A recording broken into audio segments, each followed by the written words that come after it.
Hello everyone, welcome to our YouTube channel design your dreams. Friends, आज की हमारी इस वीडियो में हम देखेंगे कि हम अपने क्लास 2 के बच्चों को इंग्लिश में कौन कौन से टॉपिक्स की प्रैक्टिस करवा सकते हैं और किस तरीके से बच्चों को समझाएं जिससे कि उन्हें ग्रामर के हर एक कॉन्सेप्ट को समझने में आसानी मिले। तो चलिए वीडियो को स्टार्ट करते हैं। पर वीडियो शुरू करने के पहले आप सभी से एक छोटी सी रिक्वेस्ट है कि आप हमारे दूसरे चैनल इंडियन किड्स पर भी जरूर विजिट करें। लिंक मैंने डिस्क्रिप्शन बॉक्स में दिया है। तो चलिए वीडियो को शुरू करते हैं। जैसे हम फर्स्ट वर्कशीट देख रहे हैं, circle the words that are same in singular and plural.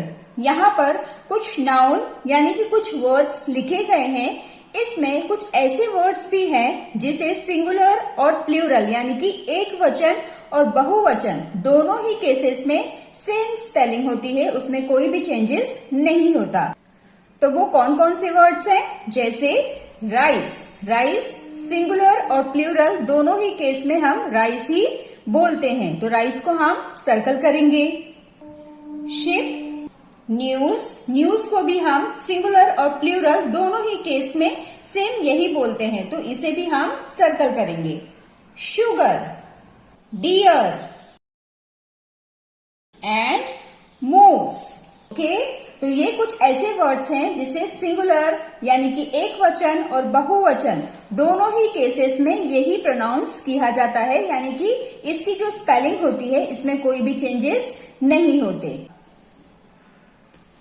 Second worksheet is write the plural forms of these nouns. यहाँ पर कुछ नाउन्स लिखे गए हैं, इसे बच्चों को प्लूरल यानी कि बहुवचन में कन्वर्ट करना है। जैसे नाइफ, नाइफ किससे एंड हो रहा है? एफ ई से। अगर कोई वर्ड एफ या एफ ई से एंड होता है तो हम एफ और एफ ई को हटाकर क्या ऐड करते हैं? V E S. ओके, तो इससे नाइफ का हो जाएगा knives. Glass, glasses double S से एंड हो रहा है, तब हम ई एस लगाकर इसे प्लूरल करेंगे।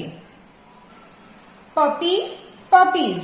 अगर कोई वर्ड वाई से एंड होता है और उसके पहले का जो लेटर है वो कॉन्सोनेंट है, तब हम वाई को हटाकर क्या लगाते हैं? आई ई एस, तो पपी का हो जाएगा पपीज। लीफ, एफ से एंड हो रहा है, तो जैसे हमने यहाँ पर किया ना, अगर कोई वर्ड एफ या एफ ई से एंड होता है तो उसे हम हटाकर क्या लगाते हैं? वी ई एस, तो लीफ का हो जाएगा लीव्स। माउस, माइस, ये बच्चों को लर्न करना पड़ेगा। ब्रांच, सी एच से एंड हो रहा है, तब हम ई एस लगाकर इसे प्लूरल करेंगे। Branch, branches. बेरी, वाई से एंड हो रहा है और इसके आगे का जो लेटर है वो क्या है? कॉन्सोनेंट है, तो बेरी का हो जाएगा berries. Book, books. Brush, S H से एंड हो रहा है, तब हम ई एस लगाकर इसे प्लूरल करेंगे। Brush, brushes.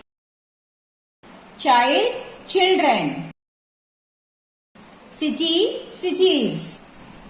ओके, तो ये कुछ रूल्स होते हैं जिसके थ्रू हम सिंगुलर वर्ड को प्लूरल में कन्वर्ट कर सकते हैं। नेक्स्ट इंपॉर्टेंट क्वेश्चन आप बच्चों को करवाएं नाउन से रिलेटेड। यहाँ पर बच्चों को जो सेंटेंस दिए गए हैं इसमें बच्चों को फाइंड आउट करना है कि कौन सा नाउन है।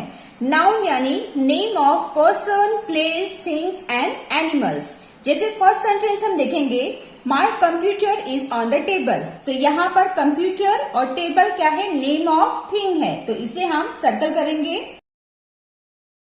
Buses run on the roads. Buses is a name of thing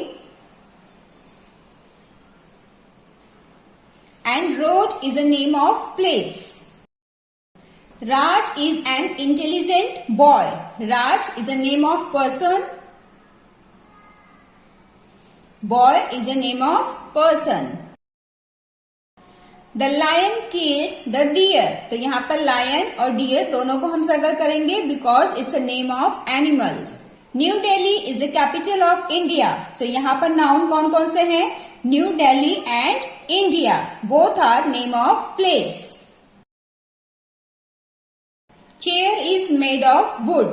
Chair and wood both are name of thing. So यहाँ पर हम दोनों को सर्कल करेंगे। The book is in the bag. Book और बैग ये दोनों को सर्कल किया जाएगा, ये भी नेम ऑफ थिंग है। सो इस तरह से आप बच्चों को नाउन फाइंड आउट करते हुए उसे सर्कल करने के लिए कहें। Next question is match common nouns to special noun. यहाँ पर एक तरफ कॉमन नाउन और एक तरफ स्पेशल नाउन लिखे गए हैं। अब बच्चों को कॉमन नाउन स्पेशल नाउन के साथ मैच करना है। जैसे मंथ, मंथ क्या है? कॉमन नाउन है। और मंथ को अगर हम नेम दे देते हैं, मई, जनवरी, अप्रैल, तो वो क्या हो जाता है? Special noun. तो मंथ को हम मई के साथ मैच करेंगे, यानी कि स्पेशल नाउन के साथ मैच करेंगे। फेस्टिवल, फेस्टिवल तो कॉमन नाउन है, कोई भी हो सकता है, होली, दिवाली, ईद, ओके। पर अगर हम उस फेस्टिवल को नेम दे देते हैं तो वो हो जाता है स्पेशल नाउन। तो फेस्टिवल मैच हो जाएगा दिवाली के साथ। बॉय, रवि। सिटी, सूरत। रिवर, यमुना। सो इस तरह से कॉमन नाउन स्पेशल नाउन के साथ मैच करना है। Next is rewrite using apostrophe S. यहाँ पर बच्चों को एपिस्ट्रॉफ एस लगाकर इसे वापस से लिखना है। जैसे एपिस्ट्रॉफ हम कब लगाते हैं? जब कोई चीज किसी को बिलोंग करती है, तब हम एपिस्ट्रॉफ एस का यूज करते हैं। जैसे the father of Daya, Daya के पापा, तो इसे हम कैसे लिखेंगे? Daya's father. The dog belongs to Riya, Riya's dog. The shoes of the child, the child's shoes. ऐसे ही ये दोनों को भी सॉल्व किया जाएगा। The tail of the cat, the cat's tell.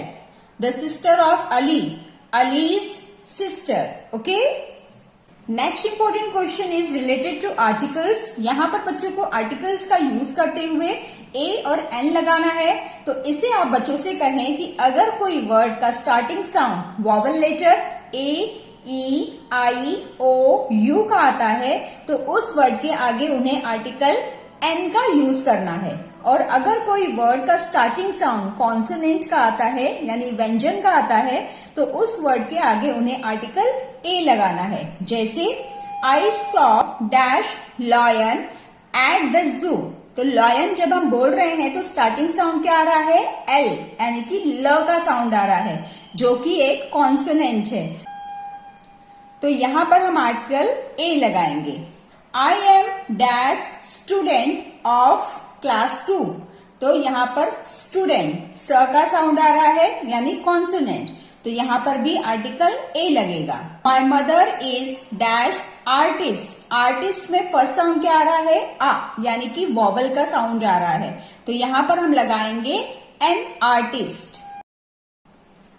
Dash honest man. यहाँ पर एच कॉन्सोनेंट है, पर जब हम इसे साउंड कर रहे हैं तो ऑनेस्ट हम पढ़ते हैं, तो ऑनेस्ट में ओ का साउंड आ रहा है, जो कि एक वॉवल है, तो यहां पर लिखेंगे an honest man. Eagle, eagle जब हम बोल रहे हैं तो स्टार्टिंग साउंड क्या आ रहा है? ई, यानी कि एक वॉवल का साउंड आ रहा है, तो ईगल के आगे कौन सा आर्टिकल लगेगा? An. An eagle is a majestic bird, okay. So इस तरह से साउंड की हेल्प से बच्चों को आर्टिकल्स लगाना आप जरूर सिखाएं। ऐसा करने से वो बिल्कुल भी मिस्टेक्स नहीं करेंगे। सो माय डियर फ्रेंड्स, ये थी हमारी क्लास 2 के बच्चों के लिए ग्रामर से रिलेटेड कुछ इंपॉर्टेंट क्वेश्चंस। आई होप आज की इस वीडियो से आप सभी को काफी हेल्प मिली होगी। तो चलिए मिलते हैं अब हम नेक्स्ट वीडियो में। Till then bye bye and take care.